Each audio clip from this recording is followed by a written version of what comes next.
Good morning बच्चों। आज हम बहुत ही प्यारी सी कहानी पढ़ने जा रहे हैं, नादान दोस्त। नी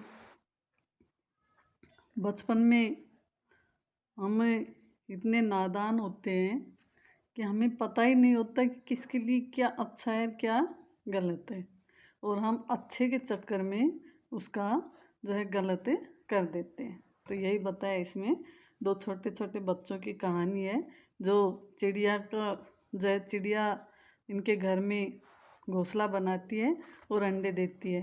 तो इन्हें पता है कि अब इनसे जो है बच्चे निकलेंगे, तो बहुत ही जो है ध्यान रखना चाहते हैं उनका, और देखना चाहते हैं कि किस प्रकार से अंडों से छोटे छोटे चूजे निकल कर बाहर आते हैं। तो वो दोनों अपनी माँ से छुप छुप करके उसका ध्यान रखना चाहते हैं, लेकिन अनजाने में वो बहुत बड़ी गलती कर बैठते हैं। तो इसमें केशव और उसकी बहन श्यामा दोनों बड़े ध्यान से चिड़ियों को घर के छज्जे पर आते जाते देखा करते। वे अंडे से चूजे निकलने का इंतजार किया करते। माँ से छुप छुप कर दोनों अंडों की देखभाल करने की कोशिश किया करते, और जो है माँ गुस्से से लाल पीला होकर दोनों को डांटती थी जब वो उनकी तरफ जाते थे। तो देखिए किस प्रकार से इन दोनों ने जो है नादानी कर दी। केशव के घर कोर्निस के ऊपर एक चिड़िया ने अंडे दिए थे। ये जो इनका घर है, यहाँ इस कोर्निस पर चिड़िया ने अंडे दे रखे थे। केशव और उनकी बहन श्यामा दोनों बड़े ध्यान से चिड़िया को वहाँ आते जाते देखा करते। सवेरे दोनों आंखें मलते कोर्निस के सामने पहुँच जाते। जैसे ही उठते ही वहीं जाकर के आँख खुलती थी, इनकी आँखें रगड़ते हुए वहीं पहुँच जाते, और चिड़ा और चिड़िया दोनों को वहाँ बैठा पाते। उनको देखने में दोनों बच्चों को न मालूम क्या मज़ा मिलता। दूध और जलेबी की सुध भी न रहती थी। इन्हें खाने पीने की कोई सुध नहीं, उन्हें जो है इनमें ज़्यादा आनंद आता था इन्हें देखने में। दोनों के दिल में तरह तरह के सवाल उठते। बच्चे हैं, जानते हैं नहीं, लेकिन बहुत सी जिज्ञासाएं रखते हैं। अंडे कितने बड़े होंगे, किस रंग के होंगे, कितने होंगे, क्या खाते होंगे, उनमें से बच्चे किस तरह निकल आएंगे, ये सारे सवाल इनके मन में आते थे। बच्चों के पैर कैसे निकलेंगे, घोंसला कैसा है, लेकिन इन बातों का जवाब देने वाला कोई नहीं। न अम्मा को घर के काम धंधों से फुर्सत थी, न बाबूजी को पढ़ने लिखने से। नहीं, बच्चों की जो जिज्ञासाएं होती हैं उनको शांत करने वाला होना चाहिए, उनकी जिज्ञासाओं को पूरा करने वाला होना चाहिए। उन्हें जब बताना चाहिए जो उनकी जिज्ञासाएं उनको जो है बताना चाहिए। लेकिन यहाँ इनकी माँ और बाबूजी दोनों में से कोई भी इनको नहीं बताते थे। तो दोनों बच्चे आपस में ही सवाल जवाब करके अपने दिल को तसल्ली दे लिया करते थे। अब जो कोई बताने वाला नहीं था, तो दोनों आपस में ही अपनी जो है इच्छा अनुसार या अपने ज्ञान के अनुसार, छोटे बच्चे जितना ज्ञान था उतने में ही दोनों आपस में सवाल जवाब कर लेते और संतुष्ट हो जाते थे। श्यामा कहती, क्यों भैया, बच्चे निकलकर फुर से उड़ जाएंगे। तो केशव विद्वानों जैसे गर्व से कहता, जैसे बहुत ज्ञानी हो, नहीं री पगली, पहले उनके पर निकलेंगे, बगैर परों के बेचारे कैसे उड़ेंगे। श्यामा, बच्चों को क्या खिलाएगी बेचारी। केशव इस पेचीदा सवाल का जवाब कुछ नहीं दे सकता था। चिड़िया क्या खिलाएगी इसका उन्हें भी नहीं पता था। तो इस तरह 3-4 दिन गुजर गए। दोनों बच्चों की जिज्ञासा दिन दिन बढ़ती जाती थी। अंडों को देखने के लिए वे अधीर हो उठते थे। उन्होंने अनुमान लगाया कि अब ज़रूर बच्चे निकल आए होंगे। ने खुद ही अनुमान लगा लिया कि हो सकता है अब तो बच्चे निकल आए होंगे, और बच्चों के चारे का सवाल अब सामने आ खड़ा हुआ। इन्हें बच्चे निकल आए होंगे, लेकिन चिड़िया उन्हें क्या खिलाती होगी, ये सवाल उनके मन में आ गया था। चिड़िया बेचारी इतना दाना कहाँ पाएगी कि सारे बच्चों का पेट भरे। गरीब बच्चे भूख के मारे चूं चूं करके मर जाएंगे, ये इनकी सोच थी। सोचते थे कि चिड़िया इतना दाना नहीं इकट्ठा कर पाएगी और बच्चे क्या करेंगे, भूख के मारे मर जाएंगे। तो इस मुसीबत का अंदाज़ा करके दोनों घबरा उठे। दोनों ने फैसला किया कि कॉर्निस पर थोड़ा सा दाना रख दिया जाए। श्यामा खुश होकर बोली, तब तो चिड़ियों को चारे के लिए कहीं उड़कर जाना न पड़ेगा। उसने कहा कि यहाँ कॉर्निस पर ही दाना रख देते हैं। तो श्यामा भी खुश हो गई, बोले हाँ ठीक है, अब तो चिड़िया को कहीं जाना भी नहीं पड़ेगा और बच्चे मरेंगे भी नहीं। केशव, नहीं तब क्यों जाएगी? और कहता है हाँ, जब उन्हें दाना यहीं मिल जाएगा तो वो दूसरी जगह क्यों जाएगी? श्यामा, क्यों भैया, बच्चों को धूप न लगी होगी? और वो कहती है कि यहाँ कॉर्निस पर धूप भी तो आती है, बच्चों को धूप भी लगती होगी जैसे हमें लगती है। केशव का ध्यान इस तकलीफ की तरफ न गया था। बोला, जरूर तकलीफ हो रही होगी बेचारे प्यारे, जो बेचारे प्यास के मारे तड़पते होंगे, ऊपर छाया भी तो कोई नहीं। उसने कहा कि हाँ, धूप तो लगती होगी बेचारे बच्चों को और प्यास भी लग रही होगी, तड़प रहे होंगे पानी के बिना, वहाँ तो कहीं छाया भी नहीं है। आखिर यही फैसला हुआ कि घोंसले के ऊपर कपड़े की छत बना देनी चाहिए। उसने सोचा कि जो है कपड़े की एक छत बना देते हैं ताकि वहाँ धूप न आए। पानी की प्याली और थोड़े से चावल रख देने का प्रस्ताव भी स्वीकार हो गया। दोनों ने ये प्रस्ताव स्वीकार कर लिया। आपस में ही जो है बातें कर ली कि जो है उनके जो घोंसला है, अंडे हैं, उसके ऊपर एक कपड़े की छत बना देंगे और वहीं पर प्याली में जो है पानी रख देंगे और कुछ जो है दाना रख देंगे। दोनों बच्चे बड़े चाव से काम करने लगे। श्यामा माँ से आंख बचाकर मटके से चावल निकाल लाई। केशव ने पत्थर की प्याली का तेल चुपके से जमीन पर गिरा दिया और उसे खूब साफ करके उसमें पानी भरा। अब चांदनी के लिए कपड़ा कहाँ से लाए? यानी वहाँ जो है उसके ऊपर तानने के लिए कपड़ा चाहिए, तो कपड़ा कहाँ से लाए? फिर ऊपर बगैर छड़ियों के कपड़ा ठहरेगा कैसे, और छड़ियाँ खड़ी होंगी कैसे? उसने जो है सोचा कि कपड़ा तो जैसे तैसे करेंगे भी, लेकिन उसके लिए छड़ी चाहिए क्योंकि उसके ऊपर डटेगा कपड़ा। तो और जो है छड़ी को कैसे खड़े करेंगे वहाँ पर? तो ये बहुत सारे सवाल फिर उनके मन में आ गए। केशव बड़ी देर तक इस उधेड़ बुन में रहा। आखिरकार उसने यह मुसीबत भी हल कर दी।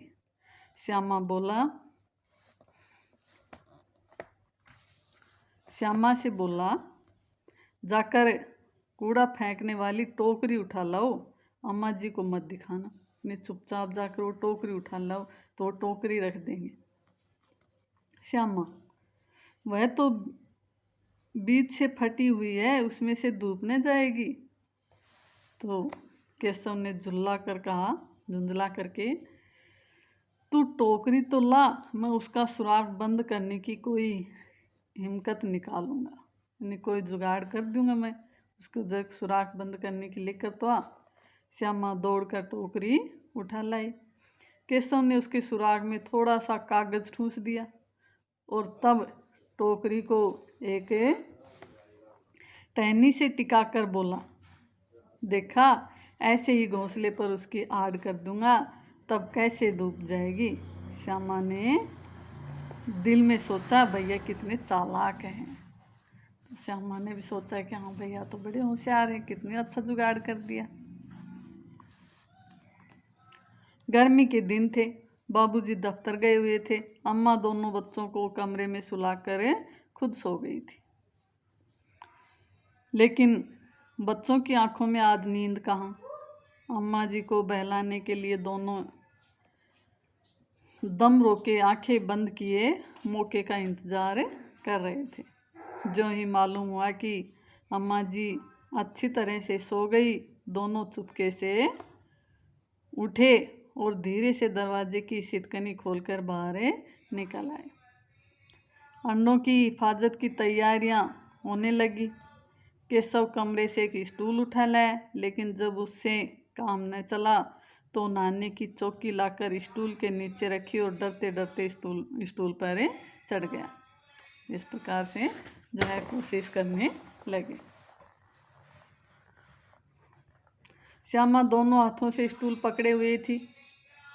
स्टूल की चारों टांगें बराबर न होने के कारण जिस तरफ ज़्यादा दबाव पड़ता था, जरा सा हिल जाता था। उस वक्त केशव को कितनी तकलीफ उठानी पड़ती थी, यह उसी का दिल जानता था।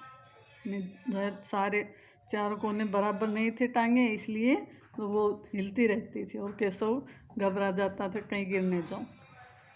लेकिन फिर भी इतने जो है इतनी तकलीफ होने के बावजूद भी वो उन बच्चों को बचाना चाहते थे धूप से। दोनों हाथों से कॉर्निश पकड़ लेता और श्यामा को दबी आवाज़ से डांटता, अच्छी तरह पकड़ वरना उतर कर बहुत मारूंगा। मगर बेचारी श्यामा का दिल तो ऊपर कॉर्निश पर था। बार बार उसका ध्यान उधर चला जाता और हाथ ढीले पड़ जाते। श्यामा भी तो ऊपर देखना चाहती थी कॉर्निश पर क्या हो रहा है, कैसे बच्चे हैं, तो बार बार वो भूल जाती उसे सही पकड़ना और हाथ ढीले हो जाते थे और फिर से स्टूल हिल जाती थी। केशव ने जो ही कॉर्निश पर हाथ रखा, दोनों चिड़िया उड़ गई। केशव ने देखा कॉर्निश पर थोड़े तिनके बिछे हुए हैं और उन पर 3 अंडे पड़े हैं, जैसे घोंसले उसने पेड़ों पर देखे थे वैसा कोई घोंसला नहीं है। पेड़ों पर जो अच्छे से बने हुए घोंसले होते हैं वैसा यहाँ नहीं था। जैसे पेड़ पर देखा होगा भैया का घोंसला कितने जो है अच्छे से बनाया जाता है, लेकिन यहाँ चिड़िया ने क्या कर रखा था, कुछ तिनके इकट्ठे करके घोंसला बना रखा था। श्यामा ने नीचे से पूछा, कई बच्चे हैं भैया? केशव, 3 अंडे हैं, अभी बच्चे नहीं निकले। श्यामा, जरा हमें दिखा दो भैया कितने बड़े हैं। केशव, दिखा दूंगा, पहले जरा चिथड़े ले आ, नीचे बिछा दूँ, बेचारे तिनकों पर पड़े हैं। उसने कहा कि यहाँ तो जो है तिनकों के ऊपर पड़े हैं बेचारे, चलो इनके नीचे कुछ कपड़ा बिछा देते हैं। श्यामा दौड़कर पुरानी धोती फाड़ कर एक टुकड़ा लाई। केशव ने झुककर कपड़ा ले लिया, उसकी कई तह करके उसने एक गद्दी बनाई और उसे तिनकों पर बिछाकर 3 अंडे धीरे से उस पर रख दिए। श्यामा ने फिर कहा, हमको भी दिखा दो भैया। केशव, दिखा दूंगा, पहले जरा वह टोकरी तो दे दो, ऊपर छाया कर दूं। श्यामा ने टोकरी नीचे से थमा दी और बोली, अब तुम उतर आओ, मैं भी तो देखूं। केशव ने टोकरी को एक टहनी से टिकाकर कहा, जा दाना और पानी की प्याली ले आ, मैं उतर आऊं तो दिखा दूंगा। श्यामा प्याली और चावल भी लाई। केशव ने टोकरी के नीचे दोनों चीज़ें रख दी और आहिस्ता से उतर आया। श्यामा ने गिड़गिड़ा कर कहा, अब हमको भी चढ़ा दो भैया, हमें भी देखना है। तो वो भी देखना चाहती थी, उसने कहा कि हमें भी चढ़ाओ, हम भी देखेंगे।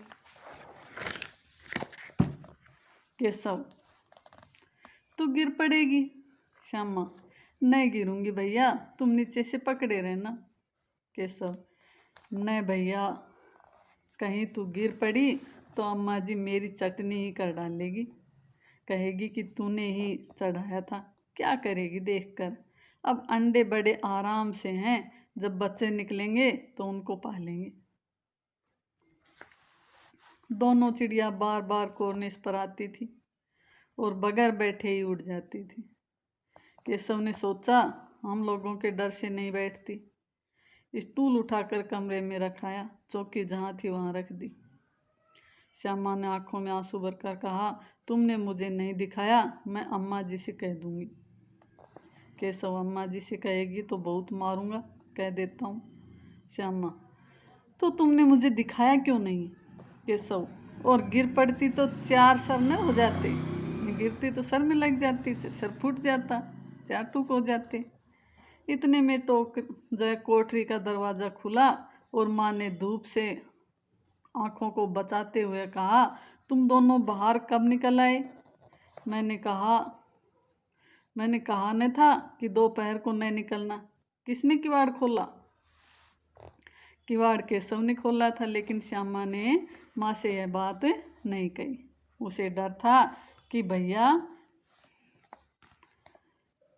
पिट जाएगा माँ से, इसलिए उसने नहीं बताया। केशव दिल में काँप रहा था कि कहीं श्यामा कहने दे। अंडे न दिखाए थे, इससे अब उसको श्यामा पर विश्वास भी नहीं था। श्यामा सिर्फ मोहब्बत के मारे चुप थी, या इस कसूर में हिस्सेदार भी थी, तो इस हिस्सेदार होने की वजह से चुप थी। इसका फैसला नहीं किया जा सकता, शायद दोनों ही बातें थी। माँ ने दोनों को डांट डपट कर फिर कमरे में बंद कर दिया और धीरे धीरे उन्हें पंखा जलने लगी। अभी सिर्फ 2 बजे थे, बाहर तेज लू चल रही थी। अब दोनों बच्चों को नींद आ गई थी, दोनों बच्चे सो गए। अब जो तीसरा भाग है वो हम अगले में कल पढ़ेंगे। ठीक है, थैंक यू बच्चों, धन्यवाद।